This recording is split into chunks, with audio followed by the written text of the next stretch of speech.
Madhu Madhu chicken తెచ్చిన బిర్యానీ చేయి.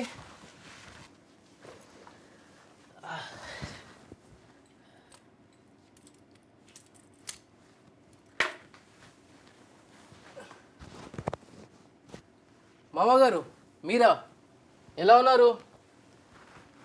నేను ఆఫీస్లో ఉంటే నాకు ఫోన్ వచ్చింది, కానీ నేను మాట్లాడలేకపోయా. మీటింగ్లో ఉంటే ఏదో మెసేజ్ పెట్టినారు కదా మామగారు, డైవోర్స్ అని చెప్పేసి అమ్మాయిని తీసుకొని వెళ్ళిపోతా అని. ఏంది మామగారు అది? అమ్మాయిని తీసుకెళ్ళే అవసరం ఏమొచ్చింది మామగారు? అవును, కారు ఉంటామన్నది, నేను మనీ సేవ్ చేసుకొని ఇల్లు ఫస్ట్ కొంటామన్నాను. దానిలో తప్పేంది?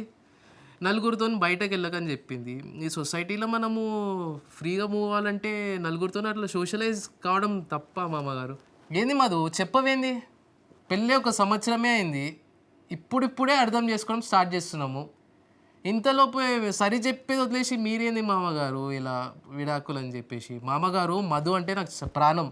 మధు నా లైఫ్లో ఉండడం చాలా ఇంపార్టెంట్ మామగారు. మీరు ఎలా చెప్తే నేను అలా వింటా మామగారు ఇప్పటి నుంచి. ప్లీజ్ మామగారు. ఏంది మధు చెప్పవేంది? ప్లీజ్ మధు. అలా అని చెప్తాననుకున్నారా మా అమ్మ? కాలు కడిగి కన్యాదానం చేసిన నీకేంతుంటే తాళి కట్టిన మొగుడిని, అంతలో మగాడిని ఇలా విడాకుల పేరు చెప్పి నన్ను మీ కాళ్ళ కింద పెట్టుకోవాలనుకుంటే మీ సాహసం ఇక్కడ నడవదు. పొదుపుగా ఉన్నానే కానీ ప్రేమ లేక కాదు. రెస్పాన్సిబిలిటీ ఉంది కాబట్టి కొంచెం స్ట్రిక్ట్గా ఉన్నాను. నీ కూతురు నీతోనొస్తే తీసుకెళ్ళిపో. ఏందే పోతావా? అలా కాదు, నాతో ఉంటా అని చెప్తే చికెన్ తెచ్చిన బిర్యానీ చెయ్యి, ముగ్గురు కలిసి తింటాం.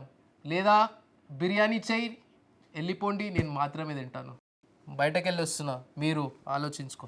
సరేనమ్మా అమ్మ?